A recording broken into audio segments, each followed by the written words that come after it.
ಮಹಾನಗರ ಪಾಲಿಕೆಯಲ್ಲಿ ಈ ಆಸ್ತಿ ಗೊಂದಲ ಯಥಾರೀತಿ ಇದೆ. ಒಂದಲ್ಲ ಒಂದು ಸಮಸ್ಯೆಗಳು ಮೊದಲಿಂದಲೂ ಬರ್ತಾನೆ ಇವೆ. ಈ ಆಸ್ತಿ ವಿಚಾರದಲ್ಲಿ ಪಾಲಿಕೆ ವಿಫಲವಾಗಿದೆ ಅಂತ ನಾಗರಿಕ ಹಿತರಕ್ಷಣಾ ವೇದಿಕೆ ಆರೋಪಿಸಿದೆ.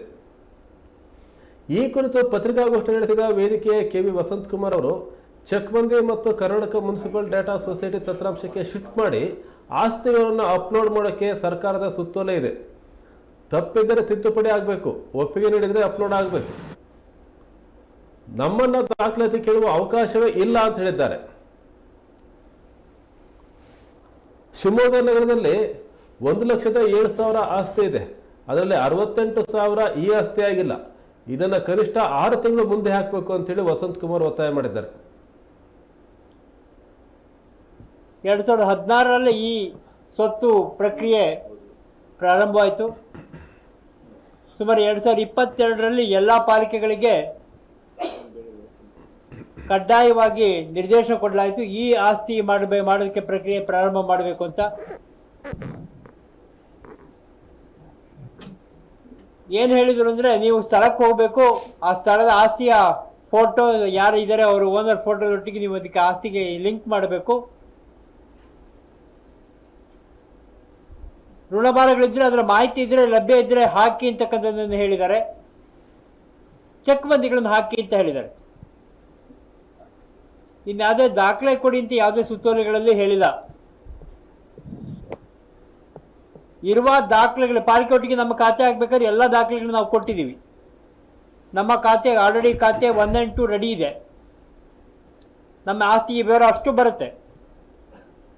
ಅದನ್ನ 2022ರಲ್ಲಿ ಏನು ಹೇಳಿದ್ರು ಅಂದರೆ, KMDS Karnataka municipal data society ಅಭಿವೃದ್ಧಿಪಡಿಸಿದ ತಂತ್ರಾಂಶದಲ್ಲಿ ಸಾಫ್ಟ್ವೇರ್ನಲ್ಲಿ ಅದನ್ನು ಅಳವಡಿಸಬೇಕು. ಅವರು ಇರೋ ದಾಖಲೆಗಳಿಗೆ ಇದಿಷ್ಟನ್ನು ಯಾವುದೋ ಫೋಟೋ ಮತ್ತು ಸ್ಥಳದ ಚೆಕ್ ಬಂದಿ ಮತ್ತು ಇದರೊಟ್ಟಿಗೆ ಮಾಡಬೇಕು ಅಂತ. ಅವರಲ್ಲಿರ್ತಕ್ಕಂಥ ಯಾವೆಲ್ಲ ಬೇರೆ ಖಾತೆ ಒಂದಲ್ಲಿ ನಮ್ಮದು ಖಾತೆನಲ್ಲಿ ಎಕ್ಸ್ಟ್ರಾಕ್ಟಲ್ಲಿ ಇದೆ, ಅವ್ರ ಸಿಸ್ಟಮಲ್ಲಿ ರೆಡಿ ಇದೆ. ಅದನ್ನು KMDS ಸಾಫ್ಟ್ವೇರಿಗೆ ತಂತ್ರಾಂಶ ಮಾಡಬೇಕು ಮತ್ತು ನಾಗರಿಕ ಪ್ರತಿಯನ್ನು ತೆರಿಗೆದಾರರಿಗೆ ಕೊಡಬೇಕು ಅಂತ. ನಾಗರಿಕ ಅಂದರೆ ಅವರದ್ದಿರೋ ದಾಖಲೆಗಳನ್ನು ಹಾಕಿಬಿಟ್ಟು ನನ್ನ ಆಸ್ತಿ ವಿವರವನ್ನು ಹೊಸ KMDS ಸಾಫ್ಟ್ವೇರಲ್ಲಿ ಹಾಕಿ ವೆಬ್ಸೈಟ್ನಲ್ಲಿ ಅಪ್ಲೋಡ್ ಮಾಡಿ ನಮಗೆ ಡ್ರಾಫ್ಟ್ ಕಾಪಿ ಕೊಡಬೇಕು ಅಂತ ಹೇಳಿರ್ತಕ್ಕಂಥ ಸರ್ಕಾರ ಸುತ್ತೋಲೆ.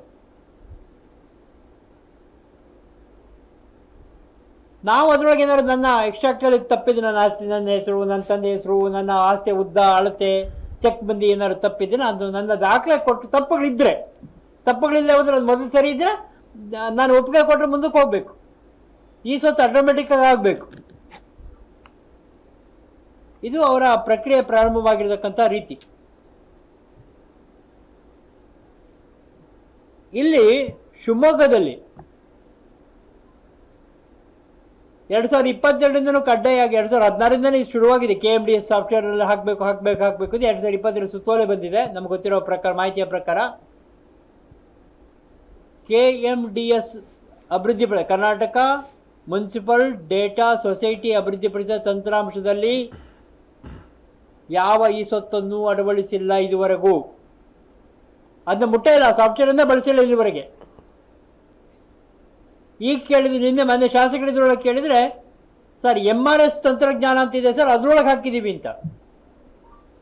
ಇದು ಈ KMDS ತಂತ್ರಜ್ಞಾನ ಕಾವೇರಿ ತಂತ್ರಜ್ಞಾನಕ್ಕೆ ಲಿಂಕ್ ಆಗುತ್ತೆ. ಈ ಸ್ವತ್ತು, ಈ ಆಸ್ತಿಯ ಪ್ರಕ್ರಿಯೆ ಈಸಿ ಆಗುತ್ತೆ.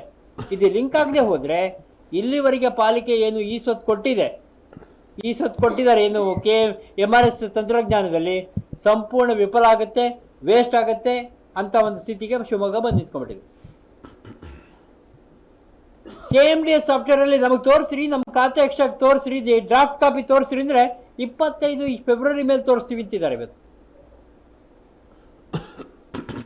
ಅಂದರೆ ಈ ಆಸ್ತಿ ಅಂದರೆ ಅವ್ರು ಏನು ಮಾಡಬೇಕಾಗಿತ್ತು, KMDS ಸಾಫ್ಟ್ವೇರ್ನಲ್ಲಿ ನಮೂನೆ 2, 3 ರೆಡಿ ಮಾಡಬೇಕಾಗಿತ್ತು. ಆ ಸಾಫ್ಟ್ವೇರಲ್ಲಿ ಇಲ್ಲಿವರೆಗೆ ಒಂದೇ ಒಂದು ಈ ಸ್ವತ್ತನ್ನು ರೆಡಿ ಮಾಡಿದ ಪಾಲಿಕೆ.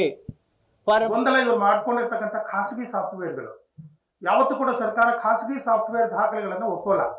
ಈಗೇನು KMDS ಅಂತ ಮಾಡಿದ್ದಾರೆ, ಇದು ಸರ್ಕಾರದ ಅಂಗೀಕೃತ ಸಾಫ್ಟ್ವೇರ್. ಇದು ಶಿವಮೊಗ್ಗದಲ್ಲಿ KMDS ಸಾಫ್ಟ್ವೇರ್ ನಲ್ಲಿ ಇದುವರೆಗೂ ಕೂಡ ಆಪರೇಷನ್ ಮಾಡಲೇ ಇಲ್ಲ ಇವರು. 2016 ಒಂದು ಸಾಫ್ಟ್ವೇರ್ ಇತ್ತು, ಅದಕ್ಕೆ OSS ಸಾಫ್ಟ್ವೇರ್ ಅಂತ ಕರೀತಾರೆ. ಅದ್ರೊಳಗಡೆ ಇವರು ಬಹಳ ಚೆನ್ನಾಗಿದೆ ಅಂತ ಹೇಳಿ ಅದಕ್ಕೊಂದು 25 ಲಕ್ಷ ಕೊಟ್ಟು ಆ ಸಾಫ್ಟ್ವೇರ್ ಎಲ್ಲ ತಗೊಂಡು ಒಂದಿಷ್ಟು ದಾಖಲೆಗಳನ್ನ ಅದ್ರಲ್ಲಿ ಮಾಡ್ಕೊಳಕ್ ಹೋದ್ರು. ಆದ್ರೆ ಶಿವಮೊಗ್ಗದಲ್ಲಿ 2016ರಲ್ಲಿ ನಮ್ಮ ಯಾವ ಆಸ್ತಿಗಳು ಕಂಪ್ಯೂಟರೈಸ್ ಆಗಿರ್ಲಿಲ್ಲ. 2017ರಿಂದ ಶುರುವಾಯಿತು ಕಂಪ್ಯೂಟರೈಸೇಷನ್.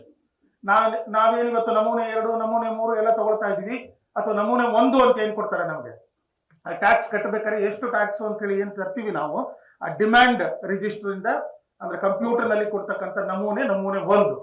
ನಮೂನೆ 3 ಅಂದ್ರೆ ನಮ್ಮ ಖಾತಾ ಎಕ್ಸ್ಟ್ರಾಕ್ಟರ್ ಕಟ್ಟಿದೀನಿ ಅಂತ ಹೇಳಿ ಎಲ್ಲ ದಾಖಲೆಗಳು, ಉದ್ದ ಅಗಲ, ವ್ಯಕ್ತಿಯ ಹೆಸರು, ಆಸ್ತಿಗೆ ಸಂಬಂಧಪಟ್ಟಂತ ಎಲ್ಲವೂ ಸವಕಳಿ ಎಲ್ಲ ವಿಚಾರಗಳು ಬರುತ್ತೆ. ಈ ನಮೂನೆ 3 ಕೊಡ್ಲಿಕ್ಕೆ ಶುರು ಮಾಡಿದ್ದು 2017 ಕಂಪ್ಯೂಟರ್ ಸಿಸ್ಟಮ್ ಅಲ್ಲಿ. ಹಾಗಾಗಿ ಆವಾಗಿದ್ದಂತ ಸಾಫ್ಟ್ವೇರ್ OSS ಅಂತ ಹೇಳಿ ಅದು ಔಟ್ಡೇಟೆಡ್, ಅದನ್ನ ತೆಗೆದ್ರು. ಸರ್ಕಾರ ಹೇಳ್ತು 2016ರಲ್ಲಿ ಒಂದು ಆಸ್ತಿ ಕಣಜ ಅಂತ ಹೇಳಿ ಸರ್ಕಾರ ಮಾಡುತ್ತೆ. ಆಸ್ತಿ ಕಣಜದಲ್ಲಿ ಎಲ್ಲಾ ದಾಖಲೆಗಳನ್ನ ತಗೊಳ್ಳಿ ಅಂತ ಸರ್ಕಾರ ಹೇಳಿದ್ರು ಕೂಡ ಇವರು ಸ್ವಲ್ಪ ವರ್ಷಗಳ ಕಾಲ ತಗೊಳ್ಳಿಲ್ಲ. ಆಮೇಲೆ ಆಸ್ತಿ ಕಣಜಕ್ಕೆ ಬಂದ್ರು. ಸರ್ಕಾರ ಆಸ್ತಿ ಕಣಜನ ಕೂಡ ತೆಗೆದುಹಾಕಿ KMDS ಅಂತಕ್ಕಂಥ ಸಾಫ್ಟ್ವೇರ್ ಅಲ್ಲೇ ಮಾಡಿ, ತುಂಬಾ ಯೂಸರ್ ಫ್ರೆಂಡ್ಲಿ ಇದೆ, ಅದು ಎಲ್ರಿಗೂ ಅನುಕೂಲ ಆಗುತ್ತೆ. ಯಾರ ಹತ್ರ ಯಾವ ದಾಖಲೆನೂ ಕೇಳಬೇಕಾಗಿಲ್ಲ. ನಮ್ಮ ಅಷ್ಟೋ ದಾಖಲೆಗಳು ಆಸ್ತಿ ಕಣಜದಲ್ಲಿ ಇದೆ. ಆಸ್ತಿ ಕಣಜದಿಂದ ಈ KMDS ಗೆ ಇಂಡೀಕರಣ ಪ್ರೋಸೆಸ್ ಅಂತ ಕರೀತಾರೆ. ಅಲ್ಲಿಂದ ಇಲ್ಲಿಗೆ ತಂದು ಕೂರ್ಸ್ಕೋಬೇಕು. ಅದನ್ನ ಆ ಕೂರ್ಸ್ಕೊಳ್ತಕ್ಕಂಥ ಕೆಲಸನ ಇವ್ರು ಮಾಡ್ಲಿಲ್ಲ. ಹೀಗೆ ಕೂರ್ಸ್ಕೊಂಡ ನಂತರ ಸಾರ್ವಜನಿಕರಿಗೆ ಒಂದು ಸಿಟಿಜನ್ ಕಾಪಿ ಅಂತ ಹೇಳ್ತಾರೆ, ನಾಗರಿಕ ಪ್ರತಿ, ಅದನ್ನ ನಿಮ್ಗೆ ಕೊಡ್ಬೇಕು, ನಮಗ್ ಕೊಡ್ಬೇಕು. ನಾವು ನೋಡ್ಕೊಳ್ತೀವಿ ಏನ್ ತಪ್ಪಿದೆ ಅಂತ ಹೇಳಿ. ತಪ್ಪಿದ್ರೆ ಒಂದು ಆಕ್ಷೇಪಣೆ ಸಲ್ಲಿಸಿ ಅದನ್ನ ಇಮಿಡಿಯೇಟ್ ಆಗಿ ಸೆಟ್ರೈಟ್ ಮಾಡಿಬಿಟ್ಟು ಪುನಃ ವಾಪಸ್ಸು ಅದನ್ನ ಡಿಸ್ಪ್ಲೇಗೆ ಕೊಡ್ಬೇಕು. ಇದು ಸರ್ಕಾರ ಹೇಳಿರ್ತಕ್ಕಂಥ ಸ್ಪಷ್ಟವಾದಂತ ಮತ್ತು ಚೆನ್ನಾಗಿರ್ತಕ್ಕಂಥ ಒಂದು ಗೈಡ್ಲೈನ್ಸ್. ಇದ್ಯಾವುದನ್ನು ಫಾಲೋ ಮಾಡಿದ್ರೆ 13 ಪಟ್ಟಿಗಳನ್ನ ನಮ್ಮೆಲ್ಲರಿಗೂ ಕೊಟ್ಬಿಟ್ಟು ಹೆದರಿಸಿ ಮನೆಗೆ ಬಂದು ಪ್ರಚಾರ ಮಾಡಿ 13 ಪಟ್ಟಿಗಳನ್ನು ತಗೊಂಡೋಗಿ ಅಲ್ಲಿ ಬೇಡದೇ ಇರ್ತಕ್ಕಂಥ ಎಲ್ಲಾ ಕೆಲಸಗಳಾಗಿ ಇಷ್ಟೆಲ್ಲ ಗೊಂದಲಗಳನ್ನ ಶಿವಮೊಗ್ಗ ನಗರದಲ್ಲಿ ಸೃಷ್ಟಿಸಿ ಆಯ್ತು.